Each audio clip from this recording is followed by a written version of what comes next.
Bonjour, je m'appelle Chris et je vais faire l'essai de la Mazda CX-30 2021. Il s'agit de la GT à traction intégrale avec le moteur turbo. Je vais regarder l'extérieur, l'intérieur et le sortir sur la route et vous expliquer pourquoi c'est le meilleur multisegment sous-compact. Par contre, celle-là est discutable, j'en reparle. En le regardant de l'extérieur, certains commentent qu'il ressemble plus à un gros haillon avec une garde au sol plus élevée et c'est certainement une observation valable. Je pense qu'il a l'air bien, avec des roues cool, belle peinture, une qualité de fabrication impeccable, tout est bien fait ici. Le coffre n'est pas si petit, il y a quand même une bonne espace. Ross nous a laissé voir le coffre cette semaine. La place à la deuxième rangée n'est pas très bonne et j'avais à peine assez de place pour m'asseoir derrière moi-même. En avant, c'est bien mieux. Il y a plus de place, bien que ça soit pas la plus spacieuse de la catégorie. J'ai quand même trouvé que c'était correct. Ce qui est incroyable, c'est le niveau élevé de matériaux luxueux, de conception et de la qualité de fabrication. À cet égard, CX-30 semble venir d'un autre monde versus la compétition. À l'exception de l'interface d'infodivertissement qui devrait être un écran tactile, permanent et plus proche du conducteur, cet intérieur est un exemple de valeur et de bon goût. Dans cette catégorie en particulier, Mazda est si loin devant. Le système audio Bose joue bien, les sièges en cuir sont plus confortables que le CX-5 que j'ai essayé il y a quelques semaines, il y a un affichage tête haute et les Macs 18 pouces sont encore une fois géniaux. G-Vectoring intègre désormais le logiciel, la direction et le châssis pour offrir une conduite sans effort dans les courbes et les terrains accidentés, par exemple la neige, ce qui rend le tout moins fatigant. Si vous recherchez un multisegment sous-compact plus grand, voyez l'excellent Seltos, le HR-V fiable et le compétent Qashqai.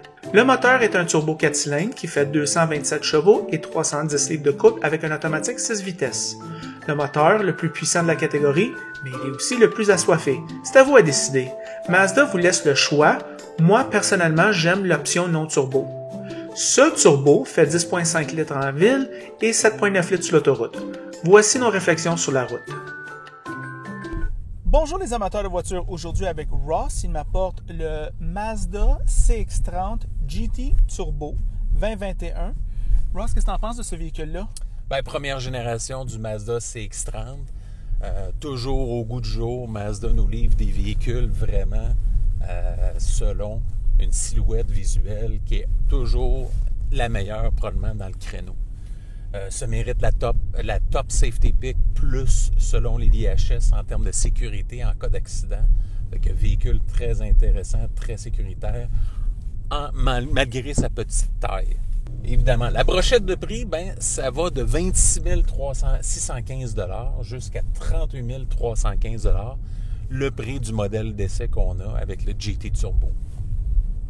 Les pour, belle signature visuelle, comme on en parlait tout à l'heure, conduite agréable, qualité de finition intérieure sur la coche, une bonne tenue de route, une direction précise, sécurité passive poussée avec tout ce qui est assistance électronique pour le conducteur, Android Auto, Apple CarPlay de série, fait que très bien de ce point de vue-là. Les comptes, on a un véhicule qui est moins spacieux que la concurrence. On est un peu plus confiné et ça se sent. Par contre, il y a un petit côté sportif que d'autres sports utilitaires n'ont pas, que Mazda apporte avec son ADN luxe et un petit peu côté sportif jumelés ensemble. Suspension qui peut être un peu soutillante sur les routes, les rues chaotiques de Montréal. Évidemment, les suspensions Mazda sont tout le temps un petit peu sèches, mais ça va avec le caractère sportif un peu de la marque. Et puis, sur une chaussée chaoteuse, ça peut être sautillant. La transition est un peu lente à certains égards. On a la transmission à 6 vitesses que Mazda utilise à toutes les sauces, sur tous les modèles. Fait que, selon moi, une 8 vitesses renouvelée serait plus au goût du jour pour améliorer également l'économie de carburant. Moteur de base, si vous optez pour le 2 litres, c'est un petit peu juste. Le 2.5 offre de belles performances. Selon moi, le 2.5 atmosphérique est sûrement le meilleur compromis. Nous, on a le 2.5 turbo, mais à long terme, ça va nécessiter plus d'entretien, plus capricieux, Plus de performance, mais plus capricieux, plus dispendieux aussi à entretenir. Le 2.5 est comme quasiment aussi efficace au niveau de l'essence que le 2 litres. Oui, À ce moment-là, c'est ça. Force moins, travaille moins fort. Puis aussi, le plaisir de conduire est plus au rendez-vous que le 2 litres qui travaille un peu trop fort, qui roche un peu. Là. Système d'infodivertissement, belle présentation, beau contraste, tout ça. Moi, c'est plus la navigation avec la molette. C'est un peu, je trouve, ardu, un peu distrayant. C'est pas tout à fait convivial. Visite arrière, en raison des piliers C et D qui sont très larges, ça réduit considérablement la visite arrière de ce point de vue-là. Puis l'espace coffre, qui est pas si mal que ça, mais qui est pas la meilleure du créneau. Fait que c'est quand même là, un peu plus confiné. On est un peu plus petit en termes de volume à bord de ce CX-30.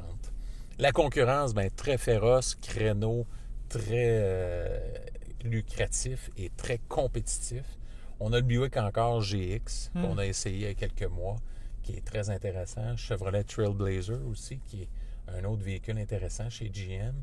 Fiat 500X, Ford EcoSport, qui va changer bientôt. Fait que peut-être attendre de ce point de vue-là. Honda HR-V aussi, qui va changer en 2022. Nouvelle silhouette. Hyundai Kona, Jeep Renegade, si vous êtes un peu plus aventurier. Kia Niro, Kia Seltos.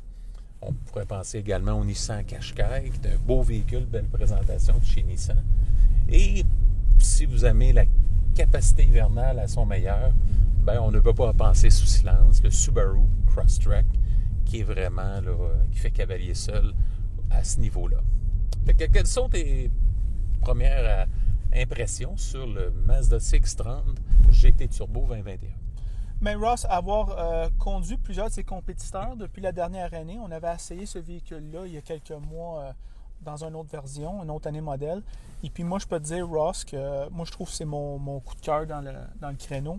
Je vais vous expliquer pourquoi.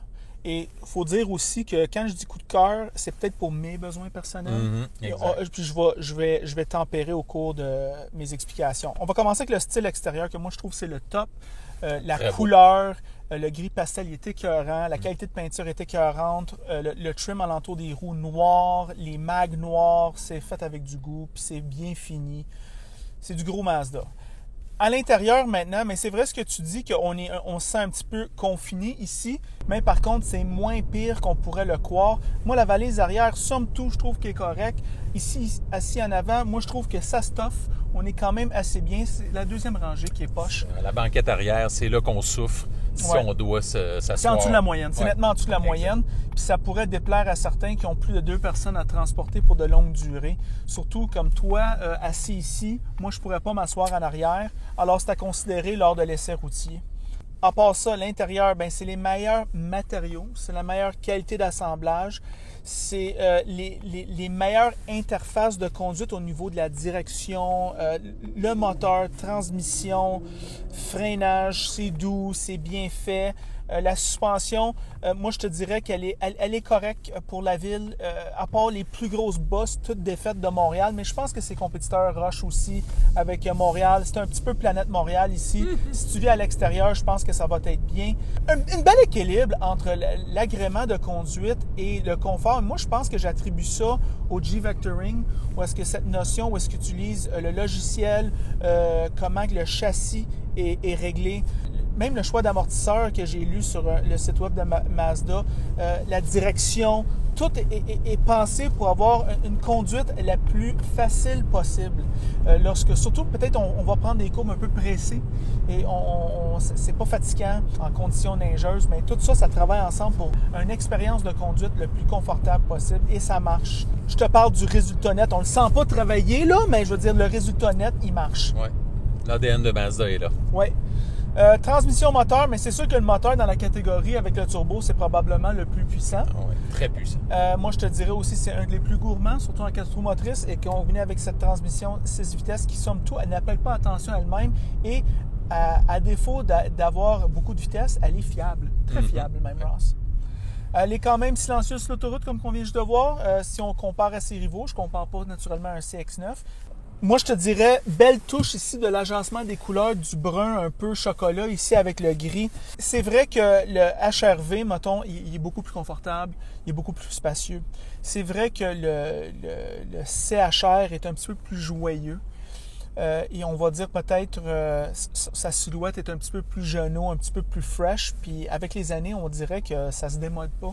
C'est vrai qu'avec le Nissan Qashqai, moi je trouve qu'on a un confort au-dessus de la moyenne à un espace vraiment plus haut niveau. Mais par contre, moi je trouve que le style et le charme de ce véhicule est tellement mordant et tellement au-delà de la moyenne que ça va. Si on est juste 2 personnes et puis on est de taille raisonnable, ça va être très acceptable, ça va très être confortable. très, très bon. Puis le 4 roues motrices va rassurer ceux au Québec. Ils sont nombreux à faire un bandage extrême sur le 4 roues motrices, surtout pour l'hiver. Ouais. Et c'est indéniable, Ross, même moi, que je ne suis pas un fan du 4 roues motrices, lorsque je conduis les véhicules durant l'hiver, 4 roues motrices, lorsqu'il neige, c'est rassurant. Ça fait la différence. Oh oui, ça fait toute une différence. Et tu me fais souvent la remarque, et je dois céder à ton point. Tu as raison, et c'est tout. Alors, c'est ça mes pensées du très bon CX-30. Ultra recommandable à l'achat et la location. Toi, tes pensées finales? Ben, véhicule sans restriction pour la location. Véhicule qui a une très bonne garantie de base. En achat court ou moyen terme, pas de problème non plus. Ici, on a la version turbo. À long terme, ça va vous nécessiter plus d'entretien. Par contre, si vous optez pour le 2.5 atmosphérique sans turbo, probablement que c'est là que j'irais pour le long terme, pour la fiabilité, la consommation d'essence, puis aussi un moteur qui a fait ses preuves.